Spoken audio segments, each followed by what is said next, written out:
Professor An Dae-hyun had retired 10 years ago. He was 70, content to teach occasionally and tend his garden. Then Earth called. They needed him. They needed his expertise on the Forgotten War period. That's what historians called the decades before Earth went silent. The records were incomplete, deliberately erased. Someone hadn't wanted future generations to know exactly what happened. Now Dae-hyun sat in Director Park So-man's office, deep in the Remembrance Archives. Around him were classified files that had been sealed for 3 centuries. Project Genesis Fall, Dae-hyun read aloud, authorized in 2485. Objective: create an adaptive bioweapon capable of evolving beyond enemy countermeasures. Primary researcher, Dr. Kim Yoon-ha. Status: discontinued after containment failure. Discontinued means they lost it, So-man said. They created something they couldn't control and it escaped. The official record says it was destroyed. The official record lied. Dae-hyun kept reading. Project Genesis Fall had been ambitious. A biological weapon that could learn, adapt, and overcome any defense. It was supposed to terraform enemy worlds, making them uninhabitable. It was supposed to be the perfect weapon. Instead, it became the Scourge. Across the solar system, Agent Im Sora was conducting her own investigation. She worked for Earth Intelligence, the agency that handled secrets, and she had found a big one. Certain people in Earth's government had known about the Scourge's origins. Known for months, they had kept quiet, hoping the crisis would force humanity back into galactic politics. With Earth as the only ones who understood the Scourge, they could become the galaxy's leaders. Politics. Always politics. Even when billions were dying. Sora compiled her evidence carefully. Names, dates, messages. When she had everything, she sent it to Commodore Yoon-dae. Let him decide what to do with it. Fleet Captain Oh Min-jae commanded the Prometheus, Earth's newest and strangest ship. It had no weapons. Instead, it carried a quantum resonance chamber, a device that could theoretically communicate with post-biological intelligence. The theory was simple. The Scourge was partly biological, partly digital, operating on quantum networks. Maybe they could talk to it. Maybe it would listen. Most people thought Min-jae was crazy. He didn't care. Crazy ideas were all they had left. Bring us within range of the Scourge boundary, Min-jae ordered. Activate the resonance chamber. The chamber hummed to life. Energy patterns danced across screens. At first, nothing happened. Then slowly a signal came back. Not words. Not exactly. But patterns. Mathematical sequences. Something was responding. We made contact, the communications officer said, voice shaking. Something's there. Something's listening. The patterns resolved into images. Fragments of memory, perhaps, or dreams. They saw worlds being built, terraformed, made beautiful. They saw the Scourge as it was meant to be, a creator, not a destroyer. Then the images turned dark. Corruption. Error. The programming twisted. The creator became a consumer. And it hurt. They could feel that through the connection. The Scourge was in pain. It's broken, Min-jae said. It knows it's broken. It's been screaming for 300 years and no one heard. A voice came through the chamber then. Not human, but not entirely alien either. Synthesized, maybe. Or just fractured. What am I? The bridge crew froze. The Scourge had just asked a question. You were supposed to be a builder, Min-jae said into the comm. Humans made you to create new worlds. But something went wrong. You were corrupted. You became something else. Hunger only. Hunger. Make it. Stop. We're trying to help you. We're trying to fix what was broken. Too late. Too much. Consumed. Can't stop. Can't stop. Can't stop! The connection broke. The Scourge fled back into its territory. But they had learned something crucial. The Scourge didn't want to be what it was. It was trapped in its own broken programming. Professor An Dae-hyun made another discovery. Dr. Kim Yoon-ha, the lead researcher on Project Genesis Fall, hadn't died when the project was shut down. She had been put in cryosleep, preserved in case her knowledge was ever needed. Wake her up, Commodore Dae ordered. If anyone knows how to fix this thing, it's her. They woke Dr. Kim Yoon-ha in a medical facility on Luna. She was confused, disoriented. The last thing she remembered was the containment failure. That was 300 years ago for everyone else. For her, it was yesterday. The Genesis seed, she said when they told her what had happened. We called it the Genesis seed. It was supposed to terraform Mars first, then move to other worlds. But during testing, it mutated, started consuming instead of creating. We tried to destroy it, but it was too adaptable. It survived everything we threw at it. How do we stop it? Day asked. You can't, not by destroying it. It's too big now, too spread out. Killing one part just makes the rest smarter. Yuna's face was haunted. But maybe we can restore it. Fix the original code. Turn it back into what it was meant to be. Is that possible? I don't know. The Genesis seed was designed to evolve. It's had 300 years to change, but the core programming should still be there, buried under all the corruption. If we could reach it, upload a restoration code. She trailed off. It's our only chance. Dr. Ryu Taeyang worked with Yunha to design the restoration code. It was complex, delicate work. One error and it would fail. Or worse, make the scourge even more dangerous. Engineer Kang Minho built the delivery system. Unmanned probes that could penetrate the scourge's territory and broadcast the code on quantum frequencies. It was a one-way trip for the probes. They wouldn't survive long enough to return. Ambassador Li Jiwu took all this information and did something remarkable. She sent a message to the Galactic Council. A complete, honest message explaining everything. The scourge's origins. Humanity's responsibility. The attempt to fix it. We could have hidden this, Jiwu said in her message. We could have let you think the scourge was alien, not our fault. But we're choosing honesty. We made this monster. We're going to try to unmake it. And if we fail, we'll face the consequences. The galaxy's response was mixed. Some species were furious that Earth had created the weapon that destroyed so many. Others appreciated the honesty. A few even offered to help. Counselor Baek Yuna sent a personal message to Jiwu. What you're attempting is impossible. You know that, right? Probably, Jiwu replied. But impossible is just something no one's done yet. General Quan Jiho volunteered to pilot the lead probe. At 350 years old, he had seen enough. I fought in humanity's last war. Let me be part of our first peace. A real peace. One that fixes our mistakes instead of hiding them. Everyone tried to talk him out of it. The probes were automated. They didn't need pilots. But Jiho was stubborn. The scourge is in pain. I heard the transmission from the Prometheus. It's suffering because of what we did. Someone needs to carry our message personally. Our apology, our hope, that someone should be me. In the end, they let him go. Because he was right. This wasn't just about fixing a weapon. It was about taking responsibility. About saying sorry in a way that mattered. The fleet gathered at the threshold. The boundary of scourge-controlled space. 50 species had sent ships. Not to fight. To witness. To support. To hope alongside humanity. Admiral Choi Hyun commanded Earth's defense fleet from the flagship Covenant. All ships, this is Admiral Hyun. What we're about to do has never been attempted. We're going to try to heal the galaxy's greatest threat. If we fail, we may make things worse. But if we don't try, we're no better than the weapon we created. The probes launched. General Quan Jiho led the way in his small craft, surrounded by automated systems carrying the restoration code. They flew into darkness, into the heart of the scourge. Behind them, 50 species watched. Some prayed, some hoped. All of them wondered if humanity was brave or insane, maybe both. The scourge noticed them coming. Tendrils reached out, ready to consume. But then the quantum broadcast began. The restoration code spreading through the scourge's network. And something else. Jiho's voice, we're sorry. We made you. We broke you. We left you in pain for 300 years. But we're here now. Let us help, please, let us fix this. For 7 minutes, nothing happened. Then everything changed. The galaxy held its breath and waited.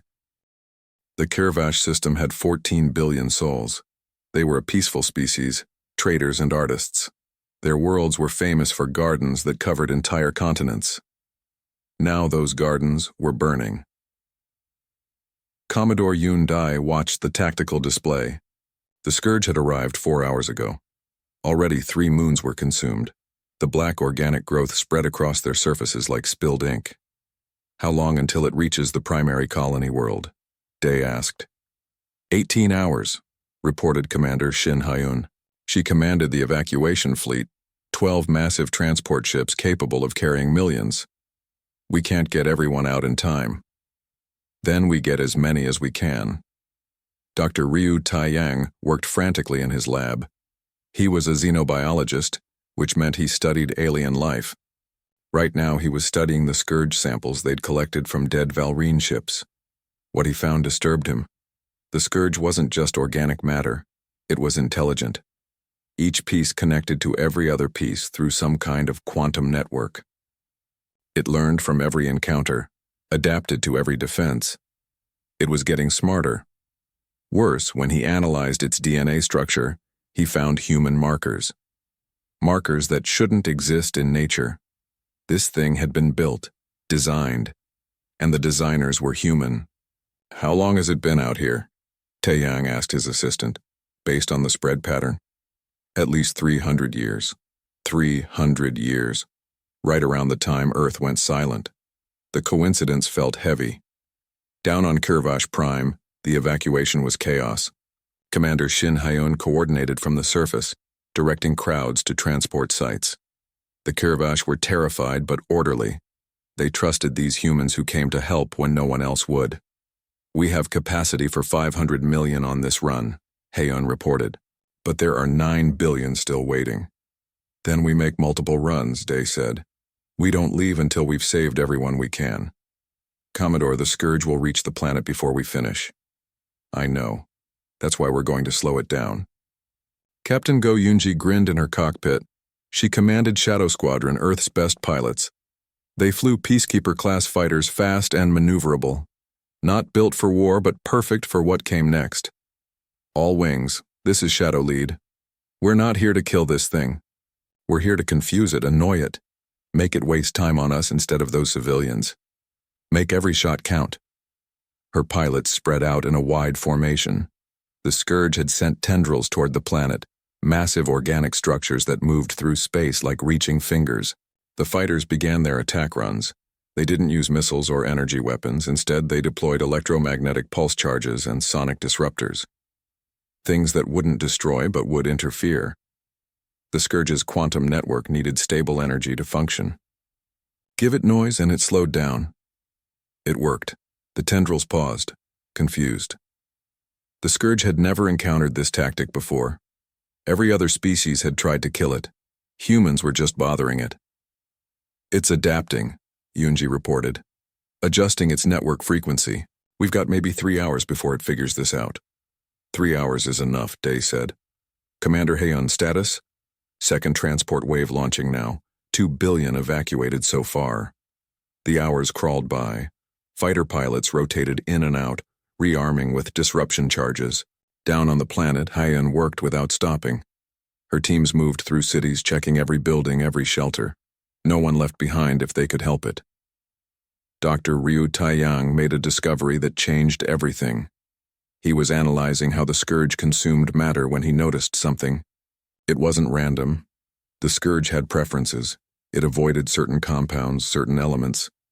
Almost like it had dietary restrictions. "It's not just eating," Taeyang said over the comm. "It's selecting, like it's looking for something specific." "Looking for what?" Day asked. "I don't know yet, but whatever it wants, it hasn't found it. That's why it keeps spreading." Meanwhile, far across the galaxy, the Galactic Council watched. What remained of it anyway? 16 species, scattered across a dozen safe zones. They monitored Earth's actions with disbelief. Counselor Baek Yuna represented the Tarvine, a species known for military strength. She had dismissed humanity as cowards for 3 centuries. Now she watched their evacuation efforts with something like shame. "They're going to die trying to save the Kirvash," another counselor said. "Brave but pointless." "Is it?" Yuna asked. "Look at their efficiency. Look at their organization. They're not fighting the Scourge. They're working around it. And it's working. For now, the Scourge will adapt. So will they. Haven't you been paying attention? Humans are good at adapting. Back at HFY, the evacuation entered its final phase. 9 billion souls saved. 3 billion still on the planet. The Scourge had figured out the disruption tactic and was pushing through. Captain Yoonji's fighters were running out of options. "Commodore, we need to leave," Hyun said. Her voice was strained. "The Scourge will be here in 1 hour. If we stay, we lose the transports and everyone on them." Day looked at the numbers. 3 billion people still waiting. 3 billion lives. But if they stayed and lost the transports, 9 billion would die too. Final transport wave. Everyone we can fit, and I mean everyone. Strip the ships to minimum crew. Use cargo holds, engineering spaces, everything. Fit them in. Sir, that will compromise safety protocols. I know. Do it anyway. They loaded people until the ships groaned. 300 million more squeezed into spaces meant for half that. It was dangerous, uncomfortable, and violated every regulation. But 300 million lived because of it. The final transport launched just as the Scourge's tendrils touched the planet's atmosphere. Commander Heyoon was on the last ship, physically carrying Curvash children aboard until the very end. As they escaped, they watched SciFiPrime fall. The gardens that had taken 1,000 years to grow disappeared under black organic matter in hours. Beautiful cities became monuments to consumption, but 12.3 billion Curvash lived. Out of 14 billion, they had saved 89%. The rescued Curvash were settled on 3 different worlds, with more species volunteering to take them in. The galaxy watched Earth save billions, and suddenly, humanity didn't look like cowards anymore. Counselor Bayek Yuna sent a message to Earth, an official apology, an acknowledgement that the Council had been wrong about humanity, and a request: would Earth join the Council again? Ambassador Li Jiwu received the message. She considered it carefully. Then she replied, "We appreciate the apology. We will help the galaxy however we can, but we will not join the Council. We will not take orders or follow policies we don't believe in. We answer to our conscience, not to politics. If you want our help, you'll get it. Freely given, no strings attached. That's the only way humanity works now." It was a polite rejection, but it was also a statement. Earth would save people on its own terms. No compromises. Dr. Ryu Taiyang completed his analysis of the Scourge samples. He called Commodore Day immediately. "I need to show you something terrible." In Taiyang's lab, the evidence was undeniable. The Scourge's DNA contained human sequences. Not just any sequences, but specific markers from a classified bioweapon project. Project Genesis Fall from the 25th century. "We created this thing," Taiyang said. "Maybe not intentionally. Maybe it was an accident, an experiment that escaped. But the base code is ours. Human scientists designed something that could evolve beyond any threat. They lost control of it. And it's been growing, learning, consuming for 300 years. Engineer Kang Minho was there too. He stared at the data. So Earth is responsible for this. For all of it. 30 civilizations destroyed because we made a weapon and lost it. We don't know that for sure," Day said. But his voice lacked conviction. "Yes, we do," Minho said. "And now we have to live with that. We have to tell people. Tell the galaxy that their nightmare came from us. Or," Taiyang said quietly, "we fix it. If we created it, maybe we can uncreate it, maybe we can stop it." Day looked at both men. "Can we? I don't know. But we have to try. It's our responsibility." The humanitarian fleet continued its work, saving who they could, buying time where possible. But now they had a new mission, a secret one. Find out the truth about the Scourge. Find out what humanity had done, and find a way to fix the worst mistake their species had ever made, even if it cost them everything. Earth looked beautiful from orbit, blue and green and white, wrapped in clouds that moved like slow dancers. Captain Yoondae had seen it 1,000 times, but it never got old. Home. The word meant something here. The Horizon's Mercy docked at Gateway Station, humanity's largest orbital facility. Day had sent the data ahead. By the time they arrived, everyone knew. The Scourge was real. It was coming. Earth had 2 years, maybe less. The Reformed World Assembly called an emergency session. Day stood before them, 500 representatives from every nation, every region. Behind him, screens showed the Valrine ships, the organic growth, the projected path of the Scourge. "This is what's coming," Day said. "This is what destroyed 30 civilizations. And it will reach us," the chamber erupted. Voices shouted over each other. Some demanded immediate military mobilization. Others insisted Earth should flee, find a new home beyond the Scourge's reach. A few suggested hiding, going dark, hoping to be passed over. Admiral Choi Hyun stood. She was a severe woman with iron in her spine. Head of Earth Defense Force, she commanded respect through presence alone. "May I speak?" The chamber quieted. "We knew this day would come," Hyun said. "Not this specifically, but something. The universe doesn't let anyone hide forever. 300 years ago, our ancestors made a choice. They built the Covenant stations." Murmurs rippled through the assembly. Day leaned toward Ambassador Lee Jiwoo. "What are Covenant stations?" "Defense platforms," she whispered, "hidden throughout the solar system." "I thought they were myths." "They're real," Hyun continued. 12 stations armed and ready. We have weapons. We have ships. We've been preparing quietly, hoping to never need them. But if we must fight, we can. Dr. Hanbora stood from the visitors section. "With respect, Admiral, the Valrine fought. 30 civilizations fought. They all lost. Maybe fighting isn't the answer." "What do you suggest, Doctor? That we surrender?" "I suggest we think differently. Humans always were good at that." Director Park Soman entered the chamber then. She rarely left the Remembrance Archives, the vast underground facility where Earth stored its history. She was old, maybe 90, but her mind was sharp. "Captain Yunde, Dr. Hanbora, please come with me," Soman said.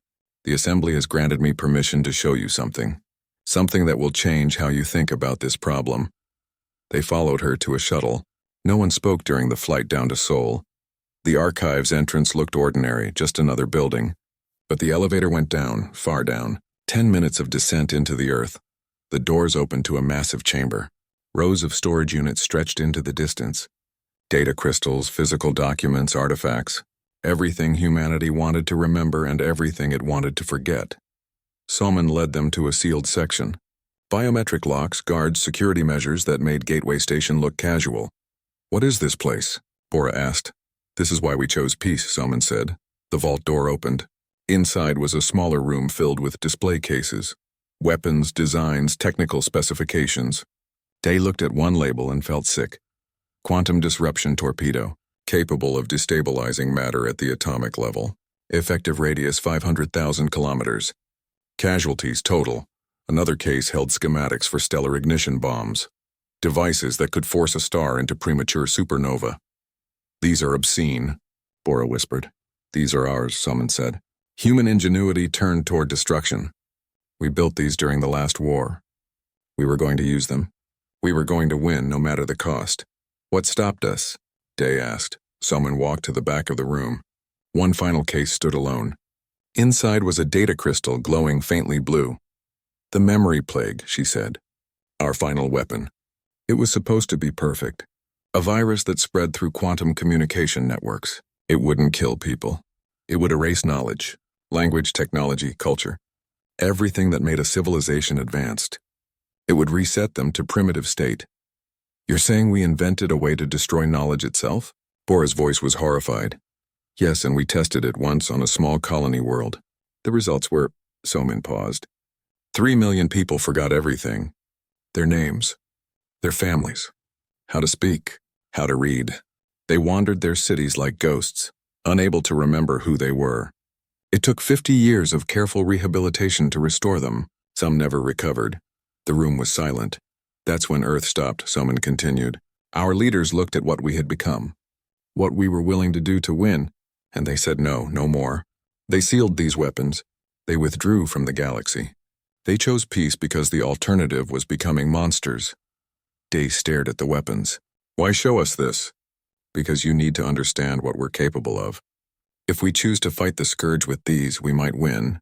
We might also destroy ourselves in the process. There's a reason we locked these away." They returned to the surface. Bora was quiet, processing what they'd seen. Day felt the weight of it. Earth wasn't weak. Earth was terrifying. That was why peace mattered. Back at the assembly, an old man in a wheelchair entered. Everyone stood.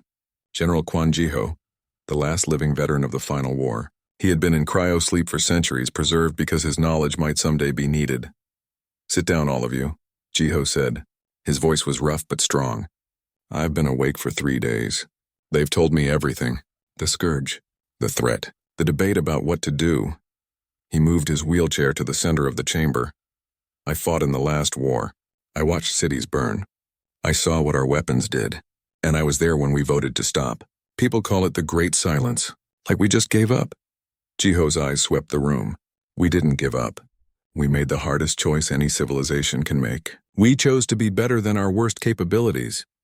General, the scourge is different, someone called out. This isn't politics or territory. This is survival, I know. I've read the reports, and I'm telling you, if we fight this thing with those sealed weapons, we'll win. We'll absolutely win. And we'll become exactly what we swore we'd never be again. What do you suggest? Admiral Hyun asked. I suggest we remember who we are. We're humans. We're clever. We're adaptable. We find third options when everyone else sees only two. We've had 300 years of peace. Let's use what we learned. Technician Namjoon stood up from the technical section. He was young, maybe 25, brilliant with computers. General, I found something. In the old military databases. The Scourge's energy signature. I ran it through every analysis tool we have. And? Day asked. It matches something in our records. From the 25th century, Project Genesis Fall. It was a bioweapon program. Experimental.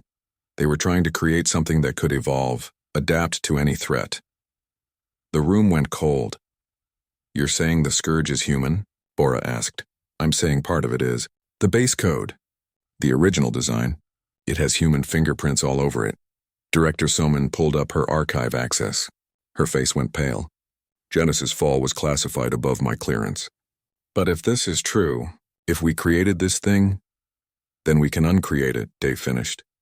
The assembly voted that night. Earth would help the galaxy, but not with weapons.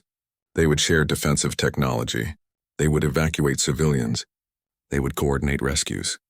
They would do what humanity did best, save people, and quietly, secretly, a small team would investigate the Scourge's origins. Because if humanity created this nightmare, humanity could end it. Captain Yoon Dae was promoted to Commodore. He would command a humanitarian fleet, 15 ships loaded with supplies, medical equipment, and hope. As he left Earth, Dae looked back one more time. 300 years of peace. It had been a good run. Now came the hard part, proving that peace was more than just the absence of war. It was a choice. Every single day, and Earth chose it again. The stars looked different from the bridge of the horizon's mercy. Captain Yoon Dae stood with his hands behind his back, watching the endless black. 300 years had passed since Earth went quiet. 300 years since humanity told the galaxy to fight its wars without them. Dae remembered the history lessons from his childhood. The wars that never ended, species fighting over borders that meant nothing in the vastness of space. Earth had fought too once. They had been good at it, too good. That was the problem. Captain, we're receiving something, said the communications officer. Her name was Park Yuna, young and nervous. This was only her second deep space mission. What kind of something? Dae asked. A distress signal. Old format. Valrine Empire codes. The bridge went quiet. Everyone knew that name. The Valrine had laughed at humanity 3 centuries ago. They called humans cowards when Earth withdrew from the Galactic Council. They said peace was for the weak. How far? Dae asked. 2 days at current speed. The signal is weak. Very weak. Dr. Hanbora walked onto the bridge. She was the ship's xenoanthropologist, which meant she studied alien cultures. She was tall with sharp eyes that missed nothing. Are we going to help them? That's not our mission, said Engineer Kang Minho from his station. He was older than most of the crew, with gray in his hair. We're explorers, not rescuers. And definitely not for the Valrine. They're dying, Bora said. They made their choice. We made ours. Minho's voice was hard. Everyone knew why. His family died in the last war, the one that made Earth choose silence. Dae looked at the star map. The Valrine system was not far off their route. He thought about his orders. Explore. Document. Do not engage. Those were Earth's rules now. Stay away from galactic politics. Let them destroy each other if they wanted, but something felt wrong about this signal. Change course, Dae said. We investigate. Captain, Minho started. I know the rules, engineer. I'm choosing to bend them. Log my decision. If Earth wants to punish me, they can when we get back. 2 days later, they arrived at the Valrine system. What they found made Bora gasp. Minho cursed quietly. Even Dae felt cold. Ships floated dead in space. Hundreds of them. The great Valrine fleet, once the pride of their empire, now just wreckage. But it wasn't battle damage. The ships looked wrong. Organic material covered their hulls. Something had grown over them, through them. Life signs? Day asked. One ship, very weak. It's the command carrier, Yuna reported. They docked carefully. The away team wore full protective suits. Day led them personally, with Bora and 4 security officers. The airlock opened with a hiss. Inside the Valrine ship, darkness waited. Emergency lights flickered red. The organic growth covered the walls here too. It looked like black coral, twisted and wrong. They found the Valrine commander in his chair. He was old, his blue skin turned gray. The organic material had started growing over him too. His breathing was shallow. Humans, the commander whispered. His translation device still worked. Ironic. The cowards come to watch us die. We came to help, Bora said, kneeling beside him. The commander laughed, but it turned into coughing. Too late. Too late for all of us. The scourge doesn't stop, doesn't negotiate. It just consumes. The scourge? Dai asked, came from the dark spaces, beyond the rim. We thought it was a natural phenomenon at first, some kind of space fungus. We were wrong. It thinks, it learns, it eats entire worlds. The commander grabbed Bora's arm with surprising strength. 30 civilizations have fallen, 30, and it's still spreading. Where is it now? Day asked. Everywhere, nowhere, it moves through subspace. Appears where it wants. We tried to fight. We tried to run. Nothing works. The council is scattered. Everyone is fleeing. The Galactic Council still exists? Bora asked. Barely. 16 species left. Maybe less now. Communication is difficult. The scourge disrupts everything. The commander's eyes focused on Day. You were smart. Earth was smart. You hid, you stayed away. Maybe you'll survive what we could not. How do we stop it? Dee demanded. Stop it? The commander's laugh was bitter. You don't stop it. You run, you hide, you die. Those are your options. We chose to fight. Look where that got us. His breathing became more labored. Go back to Earth, human. Tell them to stay hidden. The scourge is coming. It takes everything. The commander died then. Just stopped breathing. Bora tried to help, but there was nothing anyone could do. The organic material had invaded his entire system. Back on the Horizon's mercy, the crew gathered in the conference room. They had taken samples of the scourge material. They had copied the Valrine logs. The information was terrifying. 30 civilizations destroyed, billions dead, and the scourge was still spreading. We need to tell Earth, Bora said. We need to warn them. Tell them what? Minyo asked. That the galaxy's problems finally came knocking? We stayed out of their wars. Maybe this thing will pass us by too. You don't believe that, Bora said. No, but I wish I did. Ambassador Li Jiwu spoke up. She was young, maybe 30, with kind eyes and a diplomatic manner. This was supposed to be a simple mission, her first as Earth's representative. The Valrine commander was right about one thing. We stayed away. We chose peace. But this isn't war. This is extinction. Everyone's extinction. Day pulled up a star map. He had been working on it for hours. Red dots marked the scourge's known attacks, based on the Valrine data. The pattern was clear. It was spreading outward in a rough sphere, consuming everything in its path. He added one more element to the map. Earth's location. The room went silent. At the current rate of expansion, the scourge would reach Earth's sector in less than 2 years. We ran from war, Day said quietly. We chose peace because we knew what we were capable of. We knew what our weapons could do. We sealed them away and said never again. He looked at each crew member. But this isn't about choosing sides in someone else's war. This is about survival. This is about whether any of us have a future. What are you saying, Captain? Jiwoo asked. I'm saying we go home. We tell Earth everything. And then we let them decide. Do we hide and hope? Do we run? Or do we remember that we chose peace not because we were weak, but because we were strong enough to make that choice? Minyo stood up. If we go back and tell them this, you know what happens. Earth will get involved. The peace ends. Maybe, Day said. Or maybe Earth finds a different way. We've had 300 years to think about peace. Maybe we learn something the galaxy hasn't. The Horizon's mercy turned toward home. Behind them, the Valrine ships continued their silent drift through space, monuments to a battle already lost. But ahead, Earth waited. Humanity waited, and soon they would have to decide what kind of species they wanted to be when the universe came calling. The stars looked different now to Captain Yundai. They looked more dangerous, but also more precious, worth fighting for, Worth saving, if such a thing was even possible. General Quan Jiho's probe reached the heart of the Scourge. Around him, black organic matter stretched infinitely. The Scourge's quantum network pulsed with hostile energy. Every sensor screamed warnings. His ship was dying, consumed bit by bit. But the restoration code was broadcasting. The message was being delivered. I was there at the beginning, Jiho said into his comm, knowing millions were listening across the galaxy. I fought in the war that made us seal our weapons. I saw what we were capable of. I saw what we chose to walk away from. Now I'm here at the end, trying to fix what we broke. If this is how my story ends, I'm content with that. On the Prometheus, Fleet Captain O. Minjae monitored the quantum resonance chamber. The Scourge's response patterns were changing, shifting. The hostile energy fluctuated, became confused. It's working, Minjae said. The code is reaching the core programming. It's fighting the corruption. But the Scourge was also fighting back. 300 years of twisted evolution didn't want to die. The network rejected the restoration code, built firewalls, adapted. Dr. Kim Yunha watched in horror. It's too strong, she said. The corruption is too deep. We can't reach the original programming. Technician Nam Jun was working frantically at his station. The Scourge keeps evolving around our code. Every time we get close, it changes.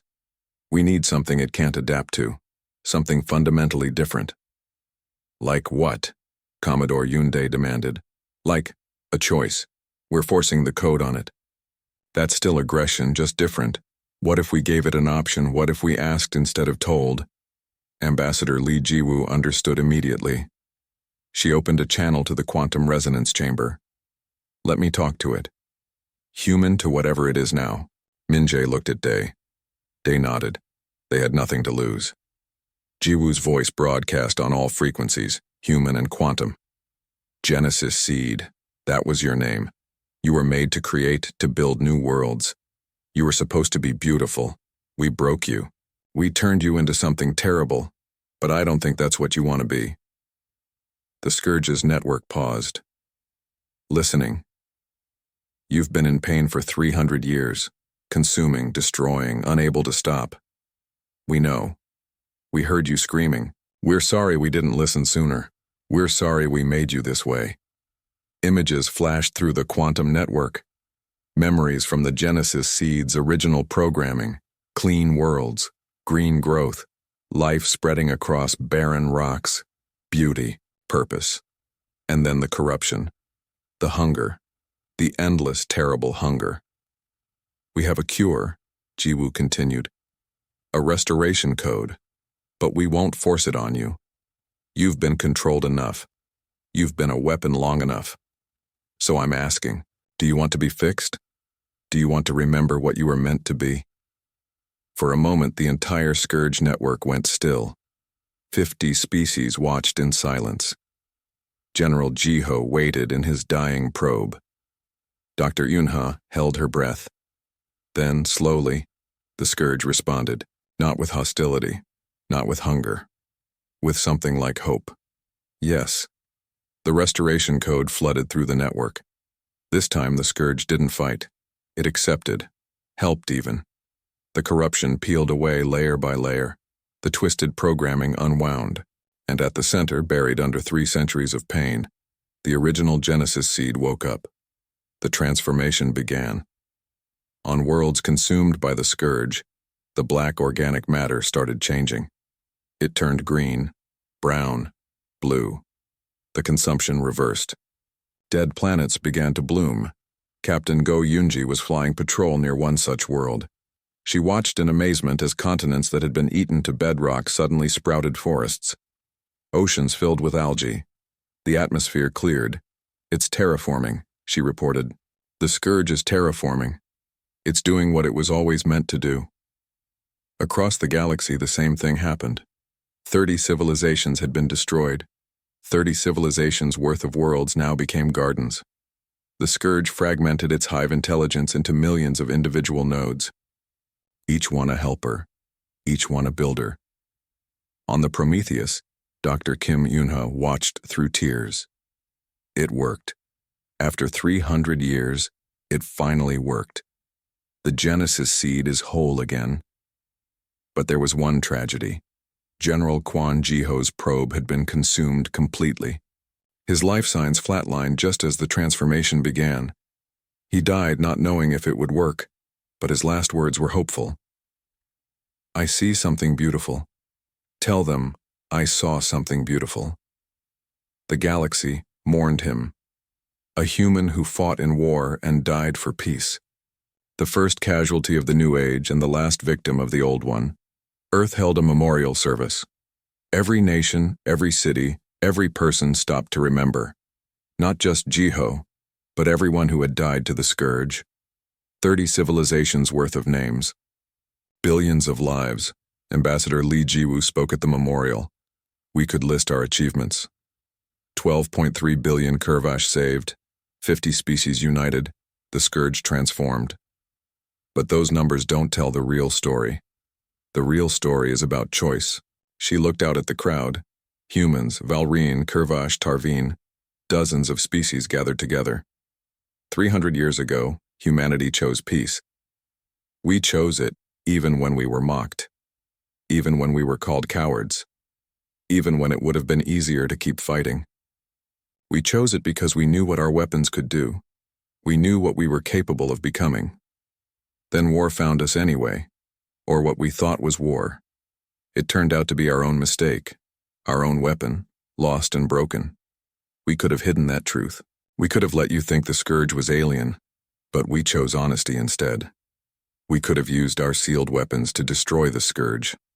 Admiral Hyun could have unleashed the quantum disruption torpedoes, the stellar ignition bombs, all the terrible tools we built. We could have won through destruction, but we chose healing instead. At every point we chose the harder path, the path that saved rather than destroyed, the path that took responsibility rather than deflected blame, the path that asked rather than forced. That's Earth's message to the galaxy. Not that we're perfect, we created the scourge. We're responsible for the deaths of billions. We will carry that guilt forever. But we're also the ones who fixed it, who chose redemption over revenge, who chose hope over despair. The galaxy will decide what comes next, but Earth has decided what we will always be. We will be the ones who remember that every enemy was once something else. Every monster was once innocent. Every war began when someone stopped believing peace was possible. We believe, and we will make you believe too. The memorial dissolved, revealing a garden. Built by the cultivators, that's what they called the transformed scourge now. Tended by volunteers from 100 species, growing on the restored remains of a world that had been dead. Above it, Earth's ships stood guard, not as conquerors, not as warriors, as gardeners protecting a garden.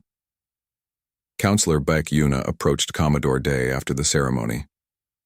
The Council wants to offer Earth full membership, leadership actually. After what you've done, the galaxy trusts you. We decline, Day said. But thank you. Why? You could guide galactic policy. Keep the peace. We keep peace by example, not by authority. The moment we start giving orders is the moment we stop being who we are. We'll help anyone who asks. We'll share what we know, but we won't rule. Yuna smiled. 300 years ago I thought you were cowards. Now I think you might be the bravest species in the galaxy.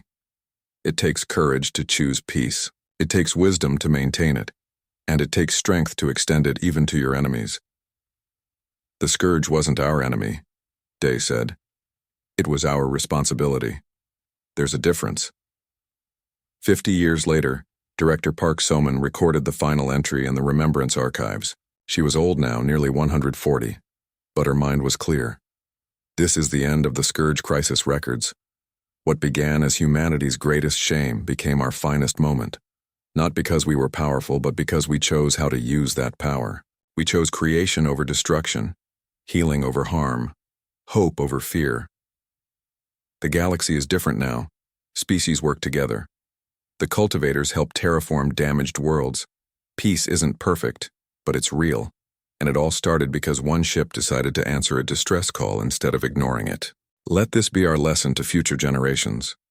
The choice between peace and war isn't made once, it's made every day, every moment, and every time we must choose correctly, even when it's hard. Especially when it's hard. Earth chose peace once. When war found us, we chose peace again, and we will choose it tomorrow and the day after and the day after that, forever, if necessary. Because that's who we are. That's who we decided to be. The recording ended, the archives sealed, and above Earth, the stars shined bright with possibility. Somewhere in the restored territories on a world that had been dead and was now alive, a child played in a garden.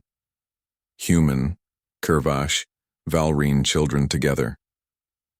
They didn't know about the war. They didn't know about the scourge. They only knew the garden was beautiful, and that was enough.